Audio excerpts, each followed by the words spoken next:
Properties of rational numbers. ఓకేనా? అకరణీయ సంఖ్యల యొక్క ధర్మాలు. ప్రాపర్టీస్ అంటే ధర్మాలు. వాటినే కొన్నిసార్లు లాస్ అని కూడా అంటాం. LAWS. లాస్ అన్నా ప్రాపర్టీస్ అన్నా ఒకటే. మనకి తెలుగులో అకరణీయ సంఖ్యల యొక్క ధర్మాలు. ధర్మాలు తెలుసుకోబోయే ముందు ఫస్ట్ అకరణీయ సంఖ్యలు అంటే ఏంటో మనకు తెలియాలి. ఓకేనా? అకరణీయ సంఖ్యలు అంటే ఏంటో మనం చూడాలి.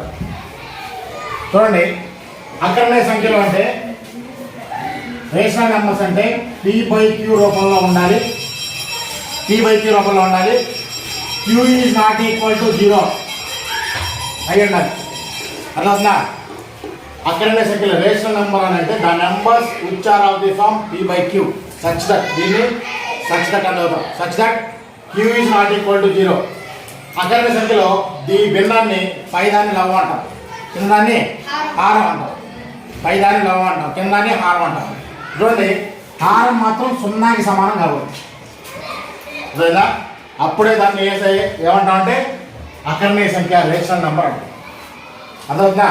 కాబట్టి P/Q రూపంలో ఉండి Q కనుక 0 కాకపోతే దాన్ని రేషనల్ నెంబర్ అంటాం. ఇవి అకరణీయ సంఖ్యలు. ఇప్పుడు జాగ్రత్త చూద్దాం. అకరణీయ సంఖ్యల్లో 1 అనేది ఒక అకరణీయ సంఖ్య. ఎందుకంటే 1ని 1/1 రాసుకోవచ్చుగా. హారంలో కనుక దాని వాల్యూ హారంలో కనుక 1 ఉంటే పైన ఏది ఉంటుందో దాని వాల్యూ వస్తుంది. ఓకేనా? ఫర్ ఎగ్జాంపుల్ 2 అనేది ఒక అకరణీయ సంఖ్య. 2ని 2/1 రాసుకోవచ్చుగా. ఓకేనా?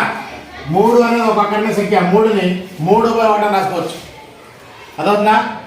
అట్లాగే 4ని 4/1 అని కూడా రాసుకోవచ్చు. కాబట్టి అకరణీయ సంఖ్య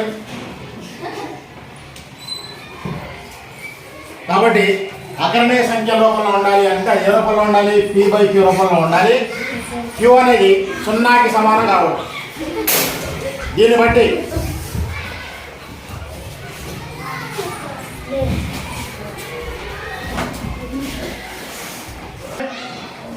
అకరణీయ సంఖ్యలు అంటే హారం మాత్రం దేనికి సమానం కాకూడదు అంటే 0 కాకూడదు. మరి పైన ఉన్నటువంటి లవం అనేది 0 అవ్వచ్చు. కింద ఉన్నటువంటి హారం మాత్రం 0కి సమానం కాకూడదు. Not equal to 0. ఇట్లా రాసుకుంటూ పోతే 0 అనేది కూడా అకరణీయ సంఖ్య. ఎందుకంటే 0ని 0/1 రాసుకోవచ్చు. 0/8కి దాని వాల్యూ 0ని 0/1 అని రాసుకోవచ్చు. వాడు ఏమన్నాడు? కింద ఉన్నటువంటి Q అంటే హారం అనేది 0 కాకూడదు. లవం 0 కావచ్చు అనగా పైన మన స్ట్రెచ్ని పెట్టుకోవచ్చు. దాని నుంచి -1ని -1/1 రాసుకోవచ్చు. తర్వాత -2ని -2/1 రాసుకోవచ్చు. ఇవన్నీ ఏ సంఖ్యలు అవుతాయి? అకరణీయ సంఖ్యలు, రేషనల్ నెంబర్స్ అని. అట్లాగే మనం చూసుకుంటే 2/3, 1/2, 4/7, 5/3 ఇట్లా అన్సో ఈ రూపంలో ఉన్న ప్రతి సంఖ్య ఏ సంఖ్య అవుతుందంటే అకరణీయ సంఖ్య అవుతుంది. ఓకేనా? కాబట్టి అకరణీయ సంఖ్యలను సూచించే గుర్తు ఏంటంటే Q. అకరణీయ సంఖ్యలు సూచించే గుర్తు Q. వాటినే మనం రేషనల్ నెంబర్స్ అంటాం. ఇవి రేషనల్ నెంబర్స్ అంటాం. ఇప్పుడు ఏమన్నాడంటే properties of rational numbers. Properties of rational numbers. అకరణీయ సంఖ్యలకి కొన్ని ధర్మాలు ఉన్నాయి. ఓకేనా? అకరణీయ సంఖ్యలకి కొన్ని ధర్మాలు ఉన్నాయి. అందులో ఫస్ట్ది closure property. Closure property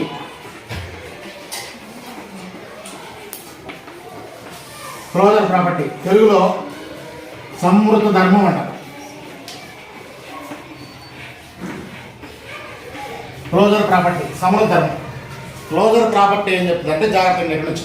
closure property అంటే అకరణీయ సంఖ్యల యొక్క ధర్మాల్లో మనం ఫస్ట్ ప్రాపర్టీని ఇప్పుడు డిస్కస్ చేయబోతాం. క్లోజర్ ప్రాపర్టీ అంటే ఏవైనా 2 సంఖ్యలు తీసుకోండి. ఏవైనా 2 సంఖ్యలు తీసుకొని వాటిని కూడిన తీసివేసిన హెచ్చవేసిన భాగారం చేసిన వచ్చేటువంటి సంఖ్య కూడా దీంట్లోనే ఉండాలి. అదవుతుందా?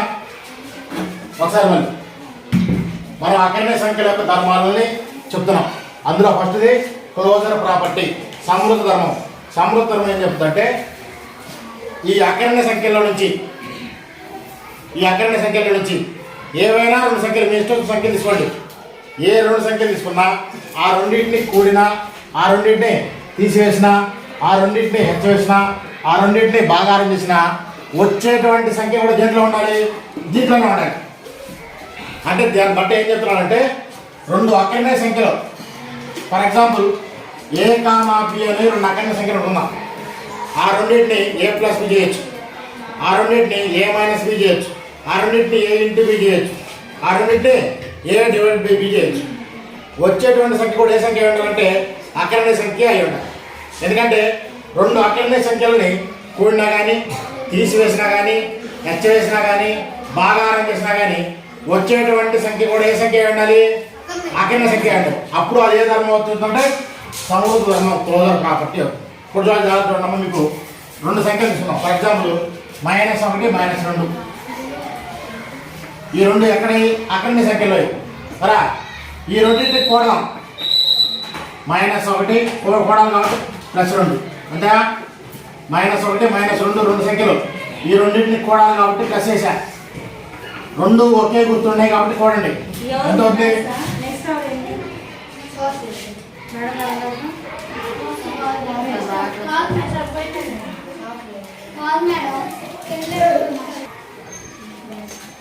చూడమ్మా, -1 -2 రెండు సంఖ్యలు తీసుకున్నా. ఈ రెండింటికి కూడా -1 -2 ఒకే గుర్తున్నాయి కాబట్టి కూడండి. 2 1 3. వీటి ముందు మైనస్ గుర్తుంది కాబట్టి -3. దీనికి ముందు -3 ఉంటుందిగా.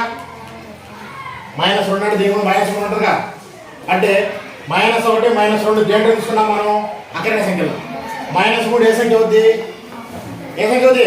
అఖండ సంఖ్య అవుతుంది. కాబట్టి అదే ధర్మం పాటిస్తుంది, క్లోజర్ ప్రాపర్టీ, సమృద్ధ ధర్మాన్ని పాటిస్తుంది. ఓకేనా? ఒకవేళ -1 -2ని ఈసారి మైనస్ అన్నాం, సరేనా? ఈ రెండింటికి మైనస్ అన్నాం. మైనస్ ఇంటూ మైనస్ ఏమవుతుంది? ప్లస్ అవుతుంది. ఒకే గుర్తు నచ్చ వేస్తే ప్లస్ వచ్చింది, వేరు వేరు గుర్తులు నచ్చ వేస్తేనే మైనస్ వచ్చింది. ఓకేనా? మైనస్ ఇంటూ మైనస్ ప్లస్ అవుతుంది. కాబట్టి దాని నుంచి మనం రాసుకుంటే -1 +2, రెండులోని తోడపోతే 1, అంతేనా? 2 -1 అంటే రెండులోని తోడపోతే 1. 1 అనేది దీంట్లో ఉందా లేదా? ఉందిగా. కాబట్టి అదే ధర్మాన్ని పాటిస్తుంది, క్లోజర్ ప్రాపర్టీ, సమృద్ధ ధర్మాన్ని పాటిస్తుంది. తర్వాత హెచ్చవేద్దాం. -1 ఇంటూ -2 హెచ్చవేద్దాం. ఒకే గుర్తు నచ్చవేస్తే మళ్ళీ ఏమవుతుంది? మనకి ప్లస్ వచ్చింది. 2 1 2, 2 అనేది దీంట్లో ఉందిగా. కాబట్టి సరే, తర్వాత డివైడ్ బై చేద్దాం. -1 డివైడెడ్ బై -2. ఈ డివైడ్ బై మనం -1 బై -2 అని రాసుకోవచ్చుగా. ఈ మైనస్ మైనస్ క్యాన్సిల్ అయితే 1/2 దీంట్లో ఉందిగా. అంటే దీన్ని బట్టి మనకేం తెలిసింది? రెండు అఖండ సంఖ్యలని కూడినా, తీసివేసిన, హెచ్చవేసిన, భాగారం చేసిన వచ్చేటువంటి సంఖ్య కూడా ఏ సంఖ్య అవుతుంది? అఖండ సంఖ్య. అట్లా అయితే ఆ ధర్మం ఏ ధర్మం?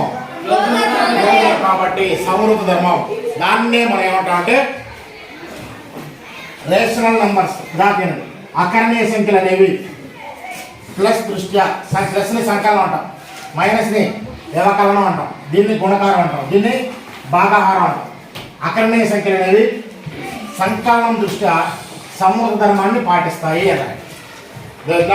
తర్వాత అఖండ సంఖ్యలు అనేవి వ్యవకలనం దృష్ట్యా సమృద్ధ ధర్మాన్ని పాటిస్తాయి. మళ్ళీ అఖండ సంఖ్యలు అనేవి గుణకారం దృష్ట్యా సమృద్ధ ధర్మాన్ని పాటిస్తాయి. మళ్ళీ అఖండ సంఖ్యలు అనేవి భాగాహారం దృష్ట్యా సమృద్ధ ధర్మాన్ని పాటిస్తాయి. ఇంగ్లీష్లో rational numbers are closure. Rational numbers are closure under addition. Plus మనం ఎడిషన్ అంటాం. ఎవరు అనవద్దు. మైనస్ మనం సబ్స్ట్రాక్షన్ అంటాం.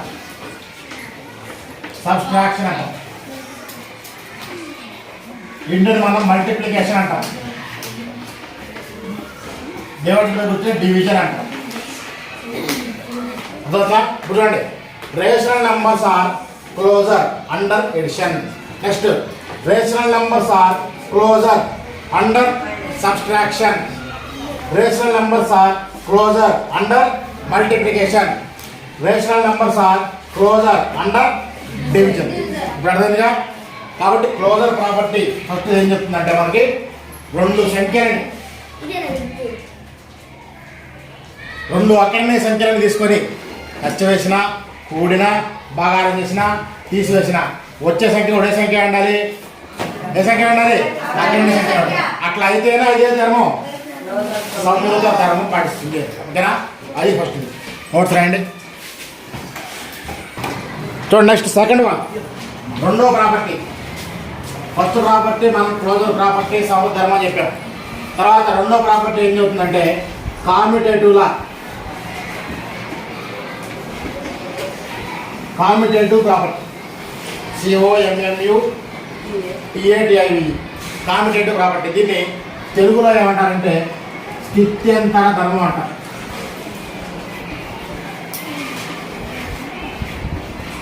స్థిత్యంతర ధర్మం కామ్యుటేటివ్ property.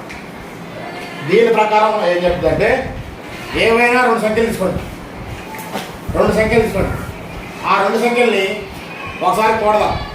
For example A, B అనే రెండు సంఖ్యలు ఎక్కడ తీసుకోవాలి? మనం రేషనల్ నెంబర్స్లోనే తీసుకోవాలి. అదేవిధంగా అక్కడనే సంఖ్యలోనే రెండు సంఖ్యలు తీసుకోవాలి. You have to choose 2 numbers. A, B రెండు సంఖ్యలు వేద్దాం. ఫస్ట్ A + B కనుక్కోండి. తర్వాత B + A కనుక్కోండి. ఈ రెండు సమానంగా రావాలి. అదేవిధంగా రెండు సంఖ్యల్ని ఎటు తిప్పుకుంటే అదే ఆన్సర్ రావాలి.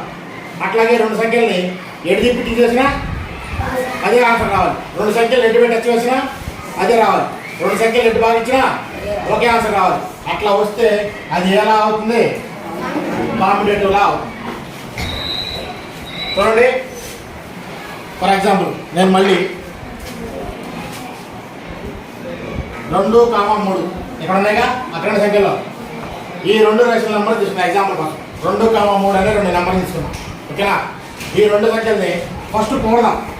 ప్లస్తో ఇస్తాం. 2 + 3 ఎంతమ్మా? 5. ఇప్పుడు మార్చండి. 3 + 2 ఎంత?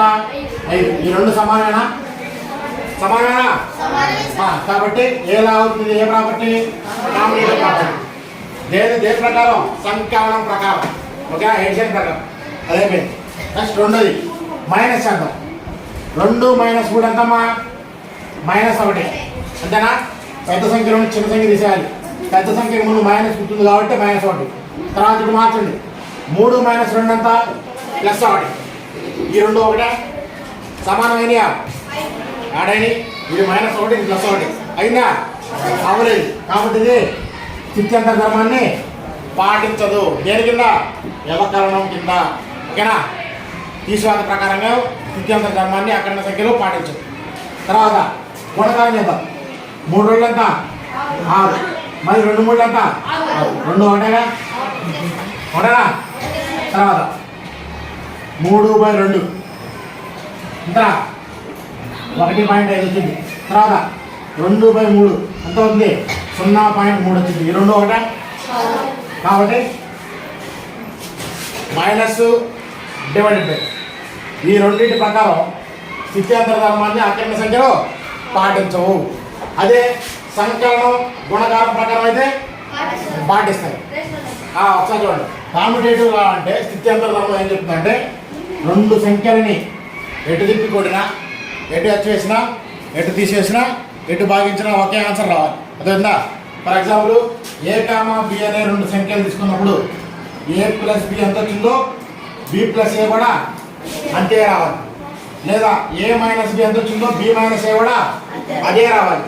లేదా A × B ఎంత వచ్చిందో B × A కూడా అదే రావాలి. లేదా A / B ఎంత వచ్చిందో B / A కూడా ఒకే ఆన్సర్ రావాలి. అట్లా రాకపోతే ఆ ధర్మాన్ని పాటిస్తున్నట్ట? పాటించట్లేదు అన్నమాట. ఇప్పుడు జాగ్రత్తగా చూస్తే అకరణీయ సంఖ్యలు అనేవి సంకలనం దృష్ట్యా స్థిత్యంతర ధర్మాన్ని పాటిస్తాయి. అకరణీయ సంఖ్యలు గుణకారం దృష్ట్యా స్థిత్యంతర ధర్మాన్ని పాటిస్తాయి. ఇప్పుడు మనం జాగ్రత్త చూడండి. ఇంగ్లీష్లో చూసుకుంటే rational numbers are commutative under addition. Rational numbers are commutative under multiplication. Rational number does not follows commutative property under సబ్స్ట్రాక్షన్కి డివిజన్కి రేషనల్ నెంబర్స్ అనేవి కాంపిటేటివ్ అని సాటిస్ఫై చేయవు. ఓకేనా? ఓకే